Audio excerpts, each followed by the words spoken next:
We are in a new vet skills lab.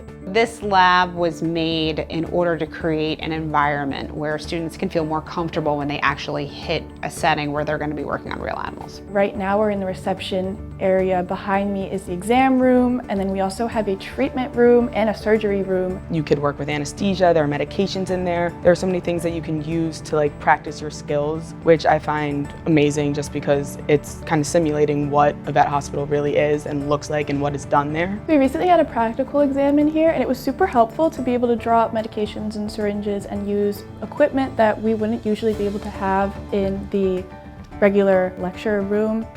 There are actually only a few veterinary schools that have anything like this, so this is incredibly unique, and I think it's one of the many reasons that the University of Delaware has a premier pre-vet program.